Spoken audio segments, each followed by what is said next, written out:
नमस्कार। आज के इस खास चर्चा में हम एक ऐसे सफर पर निकलने वाले हैं जिसने पूरी दुनिया के सोचने समझने का नजरिया ही हमेशा के लिए बदल कर रख दिया। ये कहानी किसी साधारण इंसान की नहीं है, बल्कि एक महान विचारक, एक दार्शनिक और एक ऐसे पथ प्रदर्शक की है जिन्हें हम गौतम बुद्ध के नाम से जानते हैं। आज हम सिर्फ इतिहास के पन्ने नहीं पलटेंगे, बल्कि उन घटनाओं को गहराई से समझेंगे जिन्होंने सदियों तक पूरी मानवता को एक नई और स्पष्ट दिशा दी है। तो चलिए सीधे इस मुद्दे पर आते हैं और गहराई में उतरते हैं। ये एक बेहद शक्तिशाली सवाल है। जरा सोचिए, एक राजकुमार जो दुनिया का सबसे महान शासक बन सकता था, जिसके पास अपार धन दौलत थी, उसने एक रात अचानक अपना सब कुछ क्यों छोड़ दिया? ये सिर्फ कोई ऐतिहासिक घटना नहीं है, बल्कि ये तो एक नायक की वो महायात्रा है जो सुख सुविधाओं के गहरे भ्रम से निकलकर जीवन के असली और कठोर सच की तरफ जाती है। सच कहूं तो यही वो सवाल है जो इस पूरी गाथा का केंद्र बिंदु है, जो हमें ये सोचने पर मजबूर कर देता है कि आखिर वो कौन सी ताकत थी जिसने एक राजपाट के असली वारिस को एक सन्यासी बना दिया। कहानी की शुरुआत करते हैं उनके प्रारंभिक जीवन से। राजमहल की उस सुरक्षित दुनिया से लेकर वैराग्य तक के उस अनोखे सफर से।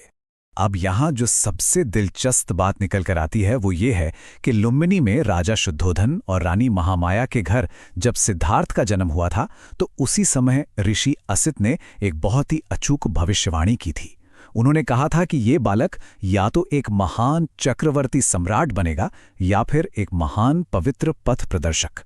जरा उस तनाव को महसूस कीजिए। इस एक भविष्यवाणी ने ही सिद्धार्थ के जीवन का वो सबसे बड़ा द्वंद्व तय कर दिया था।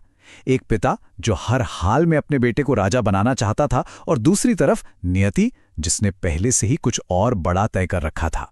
राजमहल की कोई भी चकाचौंध सिद्धार्थ के भीतर की उस गहरी करुणा को कभी छिपा नहीं पाई। बचपन की इन छोटी छोटी घटनाओं पर गौर करना बहुत जरूरी है, जैसे जानबूझकर घुड़दौड़ हार जाना ताकि घोड़ों के मुंह से झाग ना निकले और उन्हें कोई तकलीफ ना हो, या फिर अपने ही चचेरे भाई के तीर से घायल उस हंस की जान बचाना। ये कोई मामूली घटनाएं बिल्कुल नहीं थीं। ये साफ साफ दिखाती हैं कि उनका दिल दूसरों के दर्द को बिल्कुल अपने दर्द की तरह महसूस करता था। लेकिन कहानी में असली मोड़ तब आता है जब राजकुमार पहली बार उस महल की कृत्रिम और सुरक्षित दुनिया से बाहर निकलते हैं।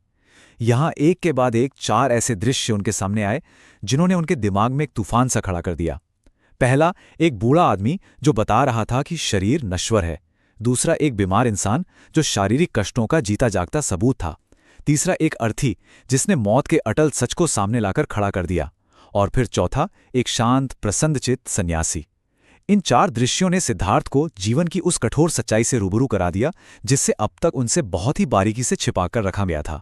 और बस यहीं से उनके मन में एक ऐसा गहरा सवाल उठा जिसने उनकी रातों की नींद उड़ा दी। क्या बुढ़ापा, बीमारी और मौत सदा इसी तरह होती रहेगी? यहाँ थोड़ा रुककर इस बात की गहराई को समझना चाहिए। ये वो पल था जब एक राजकुमार की अब तक की पूरी दुनिया, उनके सारे विश्वास हमेशा के लिए टूटकर बिखर गए थे। ये सिर्फ एक सवाल नहीं था, ये सत्य की खोज की एक ऐसी शुरुआत थी जिसे अब दुनिया की कोई भी ताकत रोक नहीं सकती थी। यहाँ से हम उनकी यात्रा के अगले पड़ाव में प्रवेश करते हैं, जहाँ वो मानव जीवन के दुखों का असल कारण और उसका समाधान खोजने निकल पड़ते हैं। ये विरोधाभास वाकई हैरान कर देने वाला है। एक तरफ वो राजसी विलासिता थी, 3 अलग अलग मौसमों के लिए बने 3 भव्य महल, सुंदर पत्नी यशोधरा और एक नवजात बेटा राहुल, मतलब हर वो चीज जो किसी इंसान का सबसे बड़ा सपना हो सकती है। और दूसरी तरफ रातों रात बिना किसी को बताए वो सब कुछ पीछे छोड़ देना। उन्होंने योग सीखा, घोर तपस्या की। एक समय तो ऐसा आया जब उन्होंने अन्न जल लगभग त्याग ही दिया और सिर्फ तिल और चावल खाकर जिंदा रहे। उनका शरीर सूख कर बिल्कुल कांटा हो गया था। ये सत्य को पाने की उनकी वो हताश और पीड़ादायक खोज थी जिसे देखकर रोंगटे खड़े हो जाते हैं। और इस संघर्ष के बाद आता है इस कहानी का सबसे बड़ा क्लाइमैक्स, जब वो कठोर तपस्या से निकलकर उस दर्शन की ओर बढ़ते हैं जिसने सब कुछ बदल दिया। सालों के इस जानलेवा संघर्ष के बाद एक दिन गांव की कुछ स्त्रियों के गाए हुए एक गीत ने सिद्धार्थ के पूरे सोचने के तरीके को ही पलट कर रख दिया। गीत के बोल कुछ ऐसे थे: वीणा के तारों को ढीला मत छोड़ो, पर तारों को इतना कसो भी मत कि वे टूट जाएं। यह सिर्फ एक गीत नहीं था, ये जीवन का एक ऐसा अद्भुत और संवेदनशील रूपक था जिसने सिद्धार्थ के दिमाग की सारी खिड़कियां खोल दी।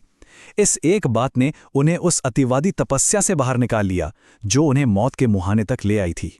तो यहाँ सबसे अहम बात समझने वाली ये है कि इसी गीत से मध्यम मार्ग का वो ऐतिहासिक सिद्धांत निकलकर सामने आया। इसका सीधा सा मतलब ये था कि सांसारिक भोग विलास में पूरी तरह डूब जाना और दूसरी तरफ खुद को कठोर यातनाएं देना, इन दोनों ही अतियों से बचना है, क्योंकि अत्यधिक भोग से मन भटकता है और अत्यधिक तप से शरीर टूट जाता है। यही वो सटीक संतुलन था जिसने असल में उनके लिए ज्ञान का दरवाजा खोल दिया। और इसी मध्यम मार्ग को अपनाते हुए सिद्धार्थ ने सुजाता नाम की एक स्त्री के हाथों खीर खाकर अपना वो जानलेवा उपवास तोड़ा। फिर 35 वर्ष की आयु में बोध गया में एक पीपल के पेड़ के नीचे वो गहरे ध्यान में लीन हो गए, और आखिरकार वहीं उन्हें इस ब्रह्मांड और जीवन का सच्चा बोध हुआ। उनकी वो सालों की कठिन साधना रंग लाई, और वहीं सिद्धार्थ पूरी तरह से बुद्ध बन गए। बुद्ध यानी वो जो नींद और अज्ञान के अंधेरे से पूरी तरह जाग चुका है। अब सवाल ये था कि जो ज्ञान उन्होंने हासिल किया वो था क्या? चलिए उनकी मूल शिक्षाओं को समझते हैं। ज्ञान प्राप्ति के बाद बुद्ध ने जो बातें बताईं वो आज भी उतनी ही सच्ची लगती हैं। उन्होंने 4 आर्य सत्य दिए कि संसार में दुख है, उस दुख का कारण है, उसका निवारण भी संभव है और उस मुक्ति का एक रास्ता भी है जिसे अष्टांगिक मार्ग कहा गया। ये मार्ग कोई बहुत जटिल चीज नहीं थी, बल्कि सही सोच, सही कर्म और सही आजीविका जैसे व्यवहारिक नियमों का एक सेट था। इसके साथ ही उन्होंने अहिंसा पर जबरदस्त जोर दिया और उस वक्त समाज में फैली पशु बलि जैसी क्रूर प्रथाओं की कड़ी आलोचना की। ये बातें उस दौर के हिसाब से वाकई बेहद क्रांतिकारी थीं। ज्ञान मिल गया, मार्ग समझ आ गया, तो अब बारी थी इसे दुनिया के साथ बांटने की। आइए आगे बढ़ते हैं और देखते हैं कि ये कहानी कैसे आकार लेती है। बोध प्राप्ति के बाद बुद्ध ने अपना पहला उपदेश सारनाथ में दिया, फिर बौद्ध संघ बना, और सबसे कमाल की बात ये रही कि आने वाले 45 सालों तक उन्होंने अपना संदेश संस्कृत जैसी किसी अभिजात्य भाषा में नहीं, बल्कि आम लोगों की सरल पाली भाषा में दिया, ताकि एक साधारण किसान भी उनकी बात समझ सके। और लोगों को जागृत करने का ये सिलसिला 80 वर्ष की आयु में उनके महापरिनिर्वाण तक ऐसे ही अनवरत चलता रहा। बुद्ध के अंतिम दिन भी अपार करुणा और क्षमा की एक अद्भुत मिसाल हैं। उन्होंने चुंद नाम के एक लोहार के यहाँ से अपना अंतिम भोजन खुशी खुशी स्वीकार किया, जिसे खाने के बाद वो गंभीर रूप से बीमार पड़ गए। ये जानते हुए भी कि अब उनका समय पूरा हो रहा है, कुशीनगर में अपने महापरिनिर्वाण से ठीक पहले उन्होंने अपने शिष्य आनंद को बुलाया। उन्होंने कहा कि वो चुंद को जाकर समझाएं कि उसने कोई गलती नहीं की है, बल्कि उसका भोजन तो बुद्ध के लिए अंतिम पुण्य का काम कर गया। ऐसी गहराई और इतनी क्षमाशीलता को वाकई शब्दों में बयां कर पाना बहुत मुश्किल है। वैसे यहाँ एक बहुत ही रोचक ऐतिहासिक विमर्श भी है जिसे जानना जरूरी है। बुद्ध के कालक्रम को लेकर इतिहास में अलग अलग मत मौजूद हैं। एक तरफ वो पारंपरिक कालक्रम है जिसे हम अक्सर पढ़ते हैं, जो 563 ईसा पूर्व से 483 ईसा पूर्व का माना जाता है। लेकिन वहीं पंडित कोटा वेंकटेचलम और कुछ अन्य विद्वानों का एक वैकल्पिक शोध भी मौजूद है, जो प्राचीन भारतीय तिथि क्रम के आधार पर बुद्ध का समय 1887 ईसा पूर्व से 1807 ईसा पूर्व के बीच बताते हैं। यहाँ हमारा मकसद किसी एक पक्ष को सही या गलत ठहराना बिल्कुल नहीं है, बल्कि इतिहास में मौजूद इन दोनों ही गंभीर शोधों को पूरी तरह निष्पक्ष रूप से सामने रखना है, ताकि पूरी तस्वीर साफ रहे। चलिए अब इस चर्चा के अंतिम और बेहद महत्वपूर्ण पड़ाव पर चलते हैं, जो है उनकी वैश्विक विरासत। और ये बात बेहद शानदार तरीके से दर्शाती है कि कैसे एक व्यक्ति के सत्य की खोज ने पूरी दुनिया का नक्शा ही बदल कर रख दिया। सम्राट अशोक जैसे शासकों और अनगिनत भिक्षुओं की वजह से बुद्ध का संदेश भारत की सरहदों को पार कर गया। बौद्ध धर्म विशाल पहाड़ों और समंदरों को पार करता हुआ चीन, जापान, कोरिया, मंगोलिया, थाईलैंड और श्रीलंका जैसे ढेरों देशों की आत्मा में बस गया। एक अकेले इंसान की वो वैयक्तिक यात्रा मानव इतिहास की सबसे विशाल और प्रभावशाली वैश्विक विरासतों में से एक बन गई। तो इस पूरी चर्चा को समेटते हुए आइए एक विचारोत्तेजक सवाल के साथ इसे विराम देते हैं। क्या अति से बचकर मध्यम मार्ग अपनाना आज के इस युग में सबसे बड़ी आवश्यकता है? आज के इस तेज रफ्तार, तनाव से भरी और हर चीज में बस एक्सट्रीम्स यानी चरम सीमाओं पर जी रही दुनिया में शायद हमें सबसे ज्यादा उसी संतुलन की जरूरत है जो बुद्ध ने सदियों पहले बताया था। ये एक ऐसा दर्शन है जो यकीनन हमें हमेशा एक बेहतर, शांत और अधिक करुणा से भरे जीवन की तरफ प्रेरित करता रहेगा। और शायद यही इस ज्ञान की महागाथा की असली जीत है।